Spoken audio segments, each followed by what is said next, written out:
I-PAC কাণ্ডে তদন্তে বাধার অভিযোগে মামলা করে ইডি। কেন্দ্রীয় সরকারের বিরুদ্ধে পাল্টা মামলা করে তৃণমূল।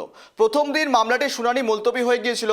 বুধবার শুনানির পর তৃণমূলের মামলাটির নিষ্পত্তি করে দেন বিচারপতি শুভ্রা ঘোষ। কিন্তু ইডির মামলায় আপাতত মুলতবি রাখা হয়েছে। কিন্তু আদালতে ঠিক কি হলো আপনাদেরকে গ্রাফিক্যাল প্রেজেন্টেশন দেখাই, আরো ভালো করে দেখুন, ক্লিয়ার হবে আপনাদের। মূলত কে কি সওয়াল করলো, জবাব বা উঠে এলো দেখুন। এসবি রাজু ছিলেন ইডির তরফ থেকে আইনজীবী। তিনি কি বলেছেন? হাইকোর্টে আইপ্যাক মামলা আপাতত মুলতবি রাখা হোক, এসবি রাজু বলেছেন।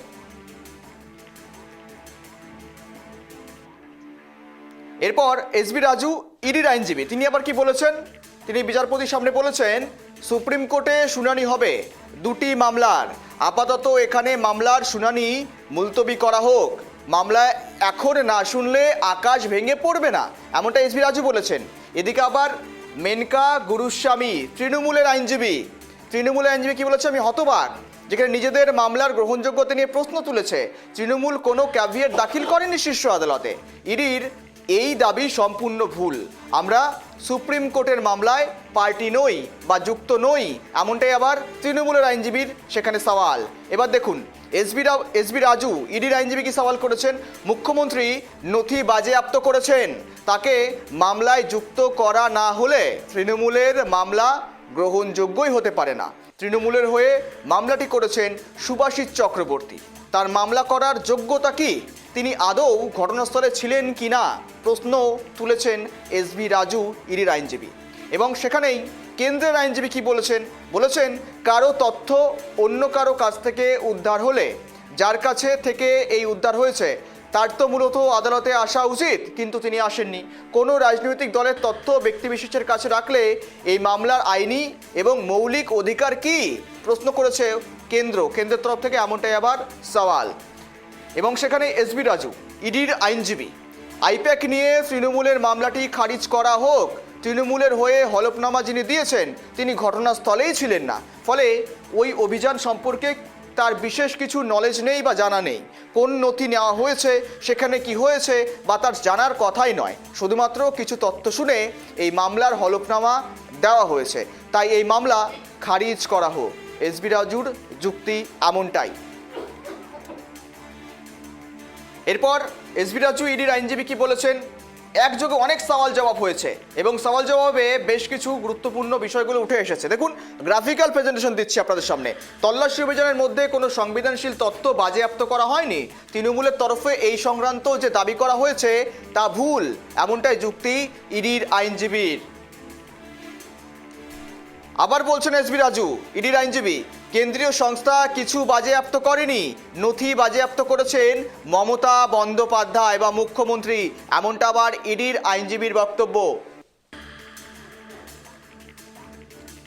এদিক থেকে পাল্টা সওয়াল, ইডি কোনো কিছু বাজেয়াপ্ত করেনি বলছেন মেনকা গুরুস্বামী তৃণমূলের আইনজীবী। এই অংশটি রেকর্ড করা দরকার। গত 6 বছর ধরে ইডি কিছু করেনি। ভোটের কয়েক মাস আগে তারা এই ধরনের অভিযান শুরু করেছে, এমনটাই পাল্টা প্রশ্ন মেনকা গুরুস্বামীর তৃণমূলের আইনজীবীর। শেষ পর্যন্ত শুভ্রা ঘোষ সমস্ত কিছু পর্যবেক্ষণ কি করলেন, বললেন ইডি যে মামলাটি করেছে আপাতত তার শুনানি মুলতবি রাখা হলো। যেহেতু আইপ্যাক নিয়ে ইডি সুপ্রিম কোর্টে মামলা করেছে, সেখানে কি হয় সেটা আগে দেখার, তারপর হাইকোর্ট ইডির মামলা শুনবে। ততদিন কেন্দ্রীয় সংস্থার করা মামলা মুলতবি থাকবে, এমনটাই শুভ্রা ঘোষের পর্যবেক্ষণ। আরও জানিয়েছেন তার পর্যবেক্ষণ আরও নির্দেশ, ইডি যেহেতু জানিয়েছে যে তারা কিছু বাজেয়াপ্ত করেনি, তাই রাজ্যের শাসক দলের করা মামলার নিষ্পত্তি করা হলো, ডিসমিস করা হলো। অন্যদিকে ইডি এ বিষয়ে সুপ্রিম কোর্টে মামলা করেছে, সেখানে এই মামলার অগ্রগতি দেখে ফের হাইকোর্ট মামলাটি শুনবে, এমনটাই পর্যবেক্ষণ বিচারপতি শুভ্রা ঘোষের। আমরা দেখালাম আপনাদেরকে গ্রাফিক্যাল প্রেজেন্টেশনের মধ্য দিয়ে, যেখানে ঠিক কোর্টরুমের ভেতরে আজ কি হলো না হলো, এবং এরপর আপনাদের একটা প্রতিবেদন দেখাই, আরও আপনাদের পরিষ্কার হবে মূলত কোন কোন বিষয়গুলো নিয়ে আজকে সওয়াল জবাবে তপ্ত থাকলো হাইকোর্ট বা শুভ্রা ঘোষের এজলাস। দেখুন, সল্টলেক সেক্টর 5-এ রাজ্য সরকার এবং তৃণমূলের পরামর্শদাতা সংস্থা আইপ্যাকের দপ্তর এবং লাউডন স্ট্রিটের সংস্থার কর্ণধার প্রতীক জৈনের বাড়িতে বেআইনি কয়লা পাচার মামলায় গত 8ই জানুয়ারি তল্লাশি অভিযান চালিয়েছিল ইডি। তল্লাশি চলাকালীন মুখ্যমন্ত্রী মমতা বন্দ্যোপাধ্যায় নিজে ঘটনাস্থলে যান এবং একাধিক নথিপত্র বের করে নিয়ে যান। এই ঘটনায় ইডি এবং তৃণমূল পৃথকভাবে কলকাতা হাইকোর্টে মামলা করেছিল। ইডির বক্তব্য ছিল সাংবিধানিক ক্ষমতার অপব্যবহার করে মুখ্যমন্ত্রী নথি কেড়ে নিয়ে গিয়েছেন। কেন্দ্রীয় সরকারের বিরুদ্ধে করা মামলায় তৃণমূলের বক্তব্য ছিল ভোটের আগে ইডির অভিযান রাজনৈতিক উদ্দেশ্য প্রণোদিত। তাদের দলের সংবেদনশীল নথি নির্বাচনী কৌশল চুরি করে নিয়ে যাওয়া হয়েছে। বিচারপতি শুভ্রা ঘোষের এজলাসে গত শুক্রবার জোড়া মামলা শুনানি হওয়ার কথা ছিল, কিন্তু আদালত কক্ষে বিশৃঙ্খলার কারণে 14 জানুয়ারি পর্যন্ত শুনানি মুলতবি করে দেওয়া হয়। পরে ইডি এই নিয়ে সুপ্রিম কোর্টে মামলা করে। বুধবার হাইকোর্টে ফের মামলা দুটি শুনানি ছিল। ইডির আইনজীবীর সওয়াল, তৃণমূলের করা মামলাটির কোনো গ্রহণযোগ্যতা নেই। যিনি হলফনামা দিয়েছেন তিনি ঘটনাস্থলে ছিলেন না। মুখ্যমন্ত্রী মমতা বন্দ্যোপাধ্যায়কে মামলায় যুক্ত করা উচিত। নির্বাচনের সঙ্গে তল্লাশি অভিযানের কোনো সম্পর্ক নেই। ইডি কোনো নথি বাজেয়াপ্তই করেনি, বরং নথি বাজেয়াপ্ত করেছেন মুখ্যমন্ত্রী। তৃণমূলের উচিত তার বিরুদ্ধেই মামলা করা। তৃণমূলের আইনজীবী পাল্টা জানান, কোনো নথি যে ইডি বাজেয়াপ্ত করেনি সেই বক্তব্য রেকর্ড করা প্রয়োজন। গত 6 বছরে ইডি কোনো পদক্ষেপ না করে কেন ভোটের কয়েক মাস আগে তৎপর হয়ে উঠল?